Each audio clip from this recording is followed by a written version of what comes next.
इन्हें जानिए, हरचंदपुर में सबसे न्यारे, सबसे प्यारे कौन? हंटर बाबू, हंटर बाबू।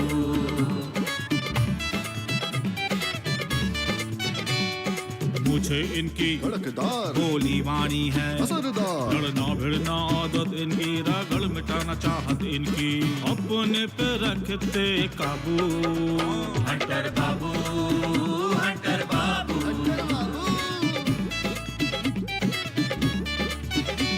और करके आए थानेदारी, अब तो केवल खेती बाड़ी। जय जवान की, जय किसान की, अजब गजब का इनका जादू, लगे ठहाके खुल के हंसते।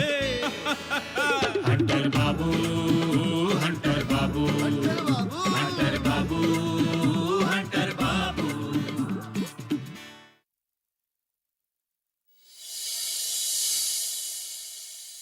आप लोगों को हमेशा बीवियों में बुराई नजर आती है और मर्द हमेशा अच्छे होते हैं।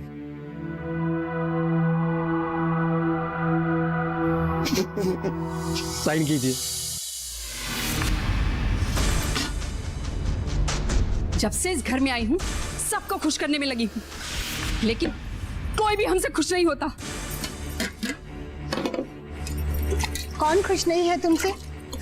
अरे हमने तो हमेशा साइलेंसर की आंखों में तुम्हारे लिए इज्जत ही देखी है फातिमा। तुम इस घर की वो दवा हो जिससे इस घर की हर तकलीफ दूर होती है। अब्दुल भाई तो कहते हैं कि यदि फातिमा ना होती तो इस घर को इतनी खुशियां ही नसीब ना होती। और मेरी खुशी का क्या? कौन परवाह करता है मेरी? दिन रात सिलाई कढ़ाई करके घर को चलाने की चिंता में डूबी रहती हूँ। इसके भाईजान की तनख्वाह को हाथ तक नहीं लगाती मैं। जानती हूँ कि सब पैसा इसके लिए है। साइलेंसर तुम्हारे बेटे जैसा है, इसे अपनी माँ की तो याद नहीं। जो भी हो इसके लिए तुम हो। जानती हो, इसने सुना कि तुम्हारी उंगली जली है तो तड़पता हुआ भागा है वहां से। हमने भी इसके लिए अपनी पूरी जिंदगी लगा दी। अल्लाह जानता है इसको पालने पोसने में हमने कोई कसर नहीं छोड़ी। मेरी गोद में पला बड़ा है ये। आप भी मेरे लिए माँ और भाभी दोनों हैं। बचपन से मैंने आप तो देखा है मेले लेते। अगर आपको कोई तकलीफ हो तो मेरे लिए 2 मले देता बात होगा। अल्लाह मुझे किसी पाप की सजा दे रहा है। मेरी गोद सूनी रखे उसने ठीक नहीं किया। तुम अकेली नहीं हो फातिमा, तुम जैसे हजारों लाखों औरतें हैं जिनकी गोद सूनी है। इसका मतलब ये तो नहीं कि उन सब ने पाप किया है। अरे तुम्हें तो अल्लाह का शुक्रगुजार होना चाहिए कि तुम्हारे घर में साइलेंसर जैसा कोई है जो सोते जागते अपने भाई भाभी का नाम लेता है।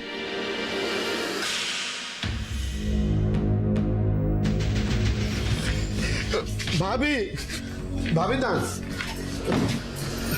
भाभी दान, अधल तक थाला तम हम तो तलने दीजिए।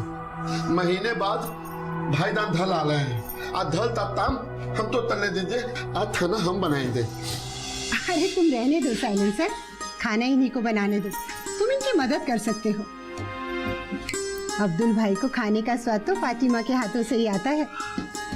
और तुम भी अपना गुस्सा थूक दो, नहीं तो तुम्हारा सारा गुस्सा इस पतीले में चला जाएगा और सेवइयों का सारा स्वाद बिगड़ जाएगा। अच्छा अब मैं चलती हूँ, मेरे लिए सेवइयां बचा कर रखना और तुम अपने भाई भाभी का ख्याल रखना। ठीक।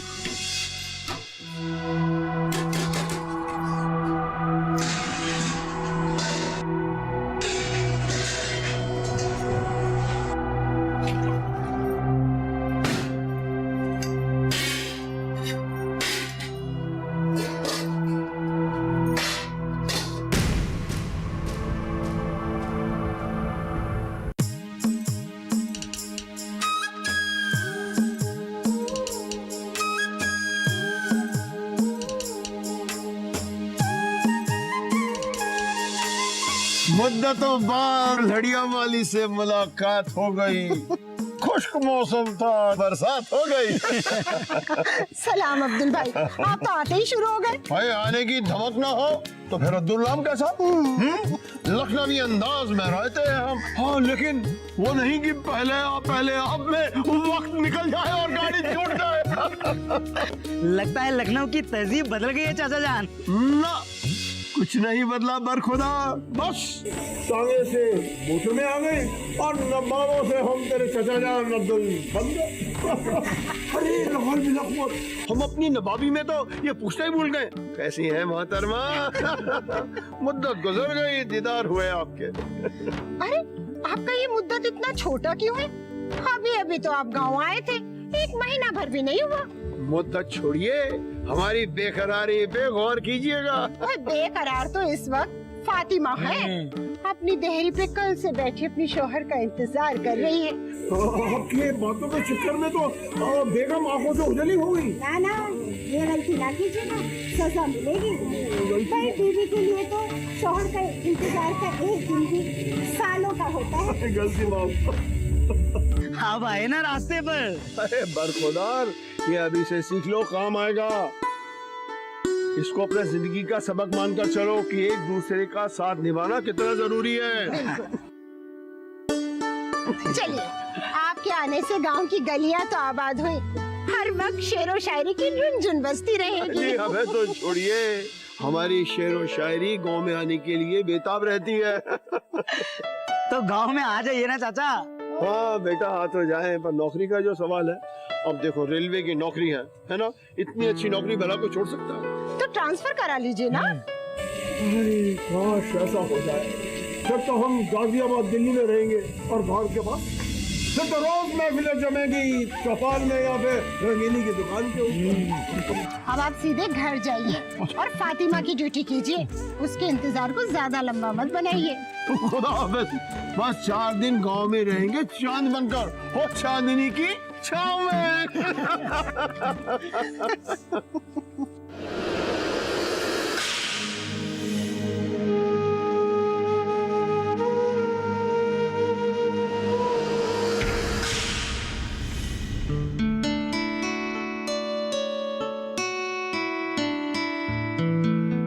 भाईजान,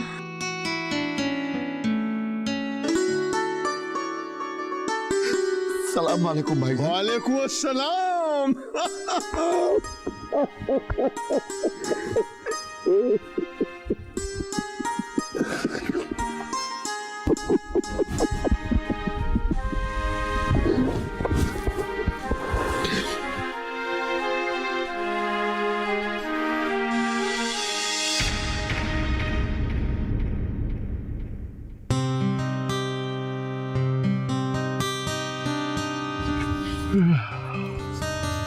बैठिए। अरे हमरा भी खोज खबर ले लो साले सर। अरे तुम तो भाईजान कहाँ मिल जाते? अरे बस से उतरे थे तभी मैंने देख लिया। अच्छा कितना मना किया, सामान मत उठा, कोई मजदूर ले ले, पर बदला माना ही नहीं। बोलने लगा भाई का सामान है, कोई मजदूर या दूसरा क्यों लेके जाएगा? बाबू कर दिया।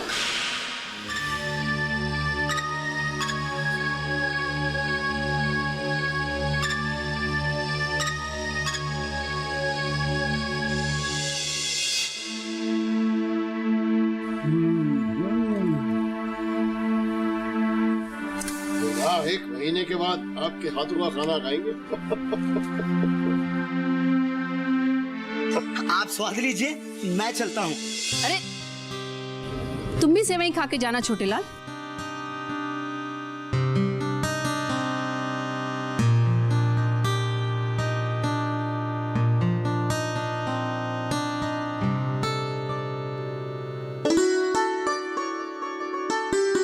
लो सलीम से खाओ। अरे नहीं तोते लाल, हम तो धरते ही हैं, हम खा लेंगे।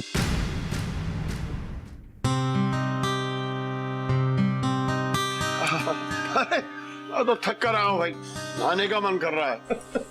आमने खा दूंगा। ये तुम खाओ। अरे रुक जाइए, उसे भी लाकर देते हैं। बड़े जतन से आपके लिए सेमियां बनाई हैं, आप खाइए।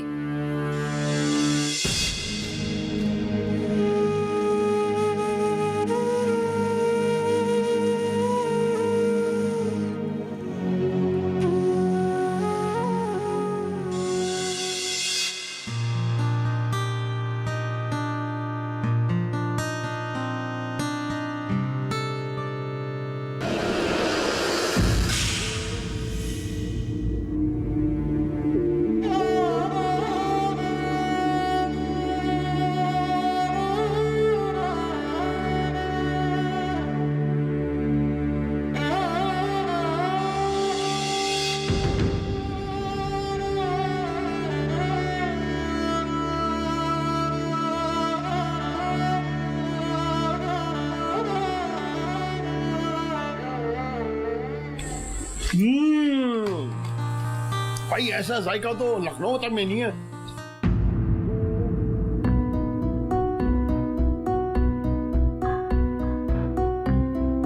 और असलम की बाड़ी कैसी चल रही है? सब अच्छा चल रहा है भाईजान। और अपने हंटर बाबू कैसे हैं? चमचमाते हुए। बस ऐसी ही जिंदगी में जीना चाहता हूँ, सबके लिए कुछ ना कुछ करूं पर किसी से उम्मीद ना रखूं।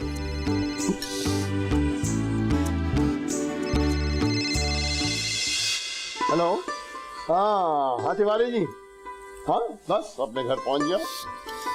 हाँ असलम और उसकी भाभी फातिमा मजे में है।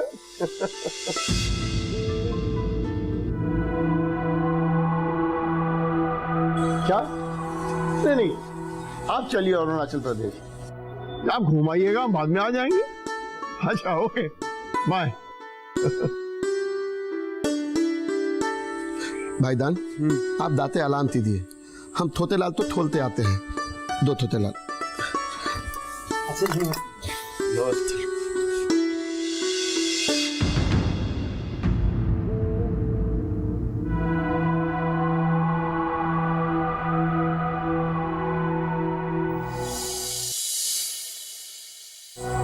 कसम आज पहली बार जाना है कि आपकी नफरत किस हद तक बढ़ गई है।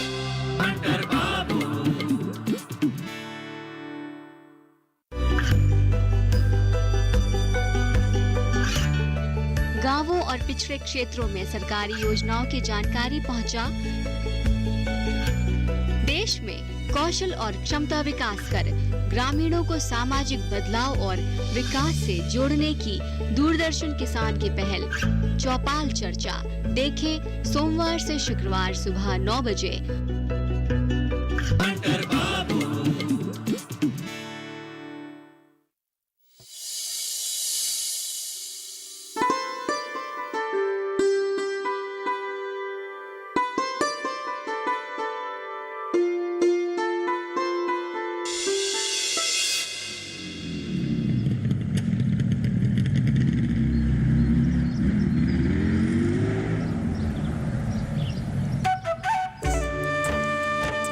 प्रणाम चाचा जी।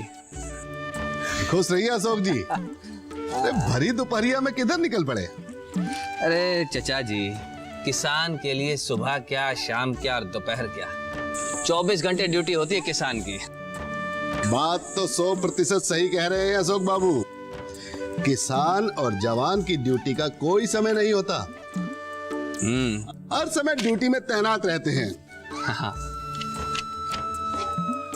ये पंचांग तो आपके किसी काम का नहीं होगा। ऐसी बात नहीं है चाचा जी। आपको एक बात बताएं, हमारे पिताजी का बहुत लगाव था पंचांग से। यकीन कीजिए, हर काम पंचांग देख के किया करते थे वो। अच्छा, तो फिर इससे इतना परहेज का है? परहेज नहीं है चाचा जी। लेकिन एक बात बताएं, इस देश में कोई भी काम, बस, गाड़ी, रेलगाड़ी, हवाई जहाज, ये सब हमारा मुहूर्त देख के नहीं चलते। इसी तरह खेती भी जो है मौसम देख के की जाती है। जिस आधुनिक विज्ञान की आप दुहाई दे रहे हैं ना, उसी विज्ञान की प्राचीन पुस्तक है ये पंचांग। उसी आधुनिक विज्ञान ने इससे बहुत कुछ लिया है। देखिए, इसमें तो कोई शक नहीं है चाचा जी। विज्ञान हमेशा से ही हमारी दुनिया में किसी ना किसी रूप में तो रहा है। तो फिर आप जैसे लोग पंचांग और ग्रह नक्षत्र को इतना मुंह टेढ़ा करके काहे देखते हैं? अच्छा, इस नक्षत्र को देखकर आप क्या कहेंगे? क्या लगता है आपको? ये कह रहा है ये खरीफ फसल के लिए शुभ योग है, शुभ मुहूर्त देखकर बीज डाल देना चाहिए। मेरा सिर्फ इतना ही कहना है चाचा जी कि मुहूर्त और नक्षत्र के हिसाब से चलिए, लेकिन मौसम विज्ञान पर भी तो नजर रखिए। और एक बात, खेती हमेशा वैज्ञानिक विधि से ही कीजिए। बड़ा फर्क है आपकी और हमारी पीढ़ी में, जमीन आसमान का अंतर है। ऐसी बात नहीं है चाचा जी। आप हंटर चाचा को ही देख लीजिए ना, आपसे कितनी बड़ी उम्र के हैं, लेकिन उनकी सोच बिल्कुल आधुनिक है। वो अपने से बड़े और छोटे के बीच में खूब तालमेल बनाना जानते हैं। वो अपना अच्छा हमेशा हमें देते हैं और हमारा अच्छा अपने पास रख लेते हैं। एक बात कहें चाचा जी, हंटर चाचा हम लोगों की तरह बिल्कुल प्रैक्टिकल है। खैर आप अपना पंचांग पढ़िए, मैं जरा चाची से मिलकर आता हूँ।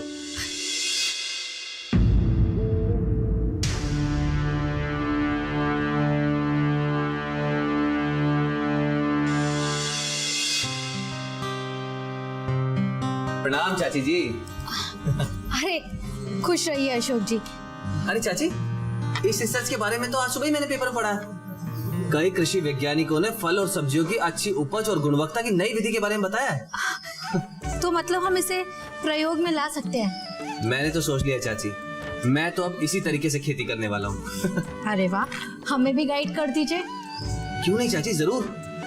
वैसे भी कितने ऐसे काम हैं जो आप और हम मिलकर साथ में कर सकते हैं। आपका सुझाव तो बहुत अच्छा है, लेकिन हमें तो आश्चर्य इस बात का है कि लोग हमारी फसल देखकर नकल क्यों नहीं कर रहे हैं। नकल की बात तो छोड़िए चाची, अच्छी फसल देखकर भी लोग अब चलने लगे। सही बात है। खैर देखो, बाजरा, मक्का, ज्वार, अरहर आदि इन सब में अगर खाद ना भी डालो तब भी इसमें पैदावार हो जाते हैं। लेकिन हमने सोचा है कि हम जैविक खाद का उपयोग करेंगे। इससे पैदावार तो अच्छी होगी, साथ में हमें पौष्टिक अनाज भी मिलेगा। चाची, ज्वार और मक्का की अच्छी फसल से हमें कॉर्नफ्लेक्स और दलिए जैसे पौष्टिक आहार भी तो मिलेंगे, जो तो स्वास्थ्य के लिए बहुत ही अच्छा है। सही बात है। अब देखो, पहले के लोग देसी खाद का उपयोग करते थे, इसलिए तो इतने तंदुरुस्त रहते थे। हाँ चाची, और अब फास्ट फूड का चलन बढ़ता ही जा रहा है, और देखो ना, रोग भी लोगों के बढ़ते जा रहे हैं। ये बात तो बिल्कुल सही है। खैर अशोक, ये बताओ कि कैसे आना हुआ? अरे हाँ चाची, मैं एक जरूरी काम से आज आपके पास आया था। अच्छा, हाँ। चलो बताओ जरा क्या है वो जरूरी काम। आओ। चाची, वो दीपा आपसे मिलना चाह रही थी, कह रही थी कि आधुनिक खेती के बारे में कुछ राय चाहिए आपसे। और हमें भी दीपा से मिलना था। लेकिन ना, कमाल की बात है, आप दीपा से मिलना चाहती हैं और दीपा आपसे मिलना चाहती है। हम तो बीच में संवाद वाग बने हुए हैं। इसे ही ना टेलीपैथी कहते हैं। और यहाँ तक कि हम कल तुम्हारे घर आने की सोच भी रहे थे। अरे लेकिन चाची, ऐसी कोई जरूरी बात थी तो मैं दीपा को ही भेज देता। ऐसी कोई बात नहीं, हम फोन पर उससे बात कर लेंगे। ठीक है चाची। लेकिन अच्छा ये तो बताओ कि रूपा कैसी है? रूपा बिल्कुल ठीक है चाची। वो क्या है कि अपने उस नए प्रोजेक्ट में लगी हुई है, अब उसे पूरा करके ही दम लेगी। खैर, दोनों बहनें बहुत अच्छी हैं, एक दूसरे की छाया हैं। हाँ चाची। ठीक है चाची, मैं चलता हूँ।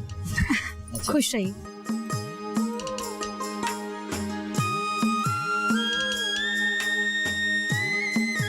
चाचा जी, अगर समय मिले तो चाची के साथ कंप्यूटर पर बैठकर दुनियादारी भी देख लीजिएगा, अच्छा लगेगा। अच्छा, प्रणाम। खुश रहो। कई दिन आ गए हमरे हैं?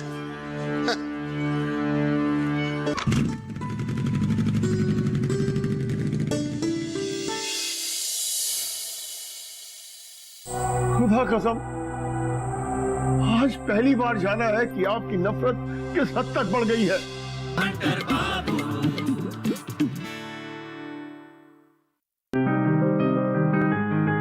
बीमारियों से कैसे बचेगी फसल? मवेशियों की मुश्किलों का क्या है हल? कहां से लाएं बीज, कितनी लगेगी खाद? किसानों के हर फोन का विशेषज्ञ देंगे जवाब। देखिए हेलो किसान लाइव, सोमवार से शुक्रवार शाम 6 बजे।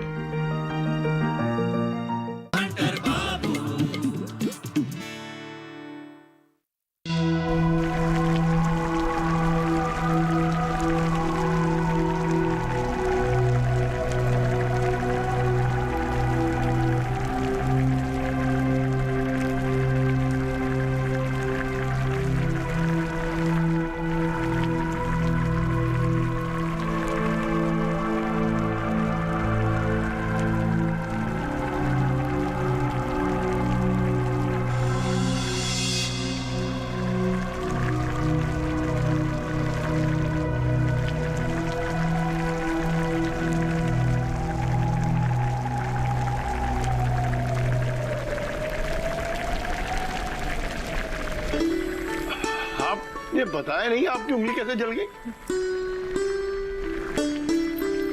जिसकी किस्मत ही जली हो उसकी उंगली जली तो क्या जली।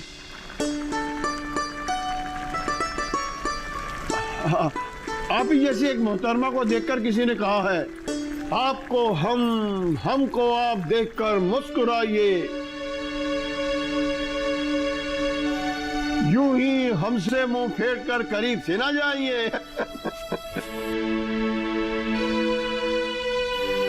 हमारा खैर मकदम मुंह फेर कर करेंगी हमें पता ना था।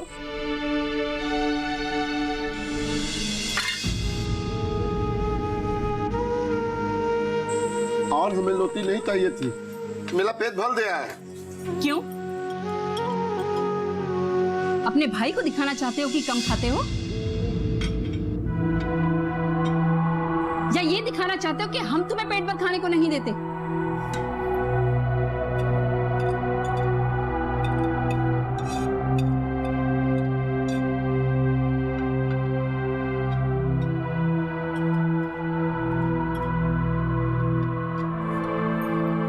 क्या बोल रही है फातिमा? हमने इस घर में अपनी पूरी जिंदगी खपा दी, लेकिन मुझे मिला क्या? अपने अकेलेपन को दूर करने के लिए और आपके इस भाई को पालने के लिए सिलाई कढ़ाई का काम करना पड़ा। खुशी क्या होती है इसका तो मुझे एहसास ही नहीं होने पाया। आप जो पैसा भेजते हैं सब आपके अकाउंट में जमा करा देती हूँ।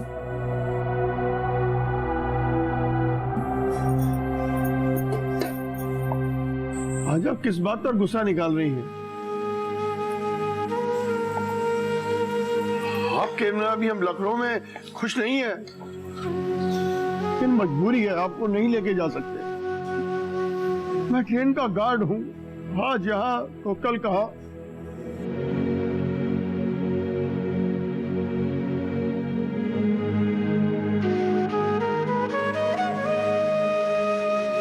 अल्लाह जानता है कि मैं आप दोनों को लेकर कितना चिंतित रहता हूं, लेकिन याद रखिए कि हर एक की किस्मत एक जैसी नहीं होती है। हाँ, हर एक की किस्मत मेरी तरह फूटी भी नहीं होती है।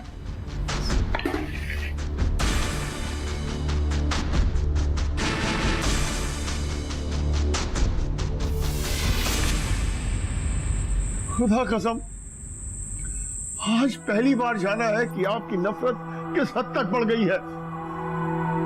आप असलम और मेरा अपमान नहीं कर रही हैं, आप खुद का भी अपमान कर रही हैं। आप क्या है दुनिया जानती है, लेकिन आप अपने आप को खुद ही नहीं समझ पा रही हैं। ये थप मेरे तालन होला है, मैं ही तही तला दूंगा। हाँ, ताकि सब यही कहें कि इसकी भाभी ने इसके घर से निकाल दिया और सब हम पर ही तू करें। भाभी, आप खुदा तो हादिल नादिल दांत के बताइए, तभी हमने आपका दिल दुखाया है, तभी भी आपकी बातों का उल्टा जवाब दिया है।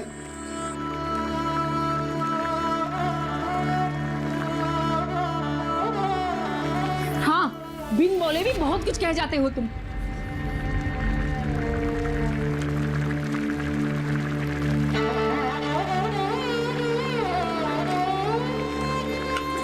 क्या आप जानती हैं फातिमा, मेरा काम झंडी दिखाना है। मेरी झंडी से ट्रेन आगे बढ़ती है और रुकती है।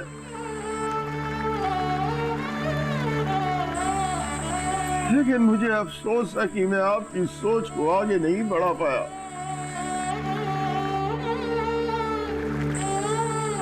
मेरी नजर में आप क्या थी और क्या हो गई है। जरूर किसी ने आपका दिमाग खराब कर दिया है। हाँ हाँ, मैं ही खराब हूँ। असलम तो कभी कुछ नहीं कहता ना, जो कुछ कहती हूँ मैं ही कहती हूँ। मैं ही झगड़ा करती हूँ, सारे गुनाह मेरे ही हैं।